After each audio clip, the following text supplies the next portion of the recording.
I'm told you have a letter, special letter you've written that you want to deliver to Coach Chris Hughton. Okay. So I should go straight. Go straight. I want to hear the letter so I can respond perhaps on his behalf for you. Oh, okay. Yeah, don't worry. I would. You want me to read it loud so that you can? Yes, I want to hear so I can respond if I can for you. That's good. So, I think for the viewers that don't know, Ghana played a friendly game against Mexico. And then after the game, pretty much the general consensus was that we were not pretty much happy with how the team performed. It's not really even about the results. It's how the team performed. And it has been a series of things that people have been worried about. But maybe the Mexico game gave us all the opportunity to assess the team and take a look at it again. So after that, as a fan of Chris Hughton or someone who expected much from him, I was a bit worried. Looked at what Ghanaians are saying, and then I said, as a friend, then times when we were in secondary school, we used to write letters to our friends. Yeah. So I said, Chris Hughton, he's old enough, but I said, as someone who loves him, let me put together a letter and write to him. So this letter is an open letter to him. So I may say it's not it's not topicked, but it's an open letter that have a lot of thoughts in my mind. Okay. So, dear Chris Hughton, this is Delali writing. So I love the comma. Yeah, dear Chris Hughton, okay. This is Delali writing. So please pay attention to what I'm saying.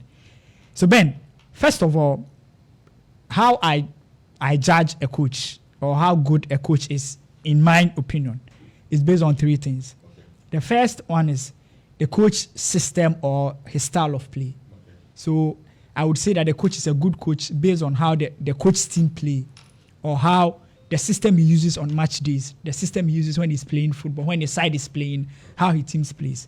So I'll give you an example, like Pep Guardiola, how his team plays and the kind of football they play. I judge a coach by that.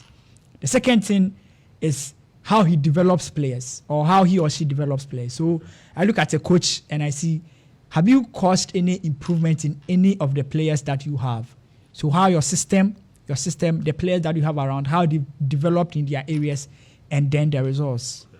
So I am someone who does not judge coaches how good they are based on strictly their results. Okay. Because sometimes I believe that football can be a game of chance. Okay. That you may not play good football, you may not necessarily be a good coach, but you'll be fortunate to get some good runs and get some good results. Okay. It happens. So you see Pep Guardiola, because he's a good coach, and obviously we all admit that he's a good coach, his style of play is exciting. His style of football is exciting. Does he develop players? Yes, he does. There are some players in his team that has been exciting, have played very well under him. They move to different teams and they struggle. Okay. We've seen John Stones, for instance, where he has inverted him from just a centre back to different roles. Look at Rodri. He makes players look exceptional in his system. Okay. So his style of play is beautiful, is nice, and then players in his team play some good football. Okay. That's when the results comes in. Okay. The reason why I don't judge coaches strictly based on the results is that when you do these two things very well, they are mutually exclusive to the results. So if you play good football and your players are developed very well, easily the chances that you win games is basically 90%. So Pep Guardiola will lose games, but will play so many matches before Arsenal will do what? Will come and beat him. Okay. So I'm giving you preamble. So that's how I judge a coach. Okay. So I'm going to come to Chris Hughton. So ever since Chris Hughton was appointed to be the head coach of the Black Stars, he was in charge. I'm not judging him based on the time he was part of the technical team at the World Cup. I'm judging him strictly based on the games he has played for us. And I'm going to do that based on the three yardsticks that I've given, which is his style of play, how he developed players, and then the results. Chris Hughton, as the coach of the Black Stars, has played 6 matches. His first game was against Angola in Kumasi, and then his last game was against Mexico, where he played. He also played a friendly game in Accra, where he managed to beat Liberia by 3-1, I believe. So those are his games. Out of that, fortunately for Chris Hughton, he has won 3 games out of that. He has drew 2 out of it, and he has lost 1. So if you check this, the results are good. Chris Hughton just lost his last game. The last game he played is the only one that he lost, which is the one against Mexico. Okay. So based on the results, it's good. But let's look at something here. All the games that he has played against Angola, we beat Angola by 1-0. The second fixture against Angola, we went to Angola and we drew 1-1. Against Madagascar, in Madagascar, it ended 0-0. And then we played against Central African Republic in Ghana, and it ended 2-1 in favor of Ghana. And then we beat Liberia, which is a friendly game, 3-1, I believe. And then Mexico beats us. The results. Let's break it down. Throughout these results, Ghana has one thing is very common is that we have an average of just a single goal in a game. That's when we play the game, we struggle to score goals. And all the games that we have scored, the goals has come from midfielders, like invented midfielders. Like Mohamed Kudus has scored, and Nyama has scored, and then Usman Bukari has scored. The only striker in our team that has scored a goal under Chris Hughton is Antoine Semenyo. That's the game against Angola. And you saw that kind of goal that he scored. It was not pretty much the well worked goal or something. It was a melee in the box. And then he once was in the opportunistic slot and he got the ball in the net. That one that we say Nyamiama kind of goal. Okay. So that's what happened. Okay. Now let's break it down to the things I talked about. The first thing is the team and how the system and how the coach plays. I'm going to give you an example, and I'm not comparing Chris Hughton to Otuado. Okay. But I'm going to give you this as an example. After Otuado's 2 games, a lot of people have not paid attention to it, but after Otuado's 2 games, we knew personally, maybe others don't, but that's what I'm saying. This is my opinion on how I judge coaches. Yeah. I could clearly tell what he wanted to do. The first one was that I could easily tell that he wanted to play from the back. So he needed ball playing midfielders or ball playing centre backs who can progress the ball from the back, who have confidence to progress the ball. And he also needed a DM who can go for the ball from the defenders and start an attack. He was a coach who fancies the 3-back system.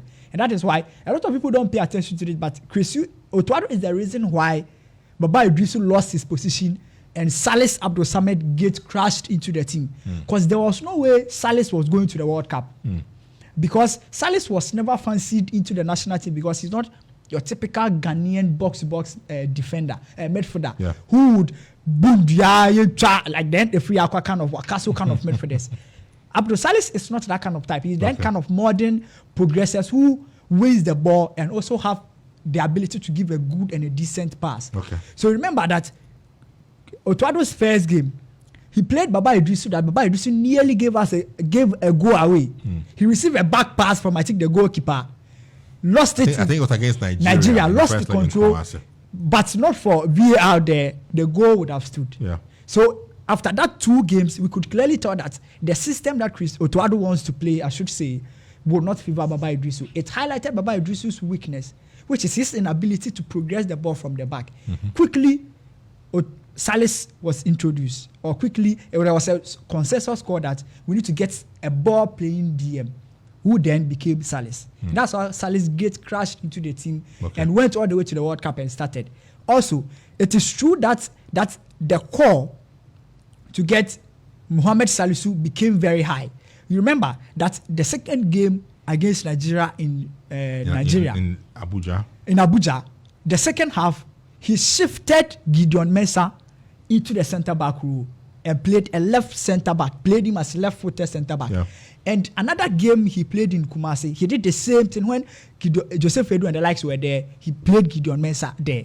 So those 2 games from behind, I could easily tell that no, this coach and his style of play and his system, he plays a 3-back system that needs a left-footed centre-back. And then there was a conversation to make sure that we get Mohamed Salisu into his team. That is what whether he implements it well or not. At least you could tell that is what he wants to play. And you could tell from the midfield that he's a coach that relies strongly on midfielders that have confidence on the progress the ball. That's why he brought Elisha Owusu, and we watched Elisha Owusu's best game for Ghana was that second half that he introduced him in Nigeria. That composure on the ball, you could clearly tell that this is what the coach wants to play. That's it. And then you come to player development. Chris Hughton Otuado didn't spend enough time with the national team to see how he developed our players. So I won't go there. But I'm just saying that I'm giving an example between him, what I saw with Otuado in 2 games, that the system and how he wanted to play as compared to Chris Hughton. Chris Hughton had played 6 games, and I'm asking an open question. Can we easily tell Chris Hughton's style of play and how he wants to progress his team. And the reason why I am worried about this, and the reason why I'm writing this letter, is that if you are the head coach of a national team, one, you don't get that luxury of time as the club side to wait to get these players to train with them every day. So what you have to do is to have your own system. You don't build a system based on the players available to you, because this is international game. You can call Tariq Lamptey, he will go and play one game before he will come for the international break, and he will pick an injury. Yeah. A classical example is our goalkeeper who was going to the World Cup with us and picked an injury during warm-up. Jojo Walakot missed the World Cup because he was doing a warm-up and he picked up an injury. So if you assume that you are going to play your system based on the players that will be available to you, you are definitely going to struggle, because a lot of things can happen, a lot of factors can prevent you from having a good team, from having your squad. But if you have your system in place and the kind of football you want to play, it's easy for you to play. That is why when Otuado had a system in place that he wanted a left-footed centre-back, he was able to convince Gideon Mensah, who hasn't played it before, to go and play it. So if you have a system as a coach, you would be able to play. Okay. And for me, that's one of the challenges that I've realized that Chris Hughton has. Okay. That I have watched, you have played 6 games, and I'm asking you a question, and the viewers can also bear with me.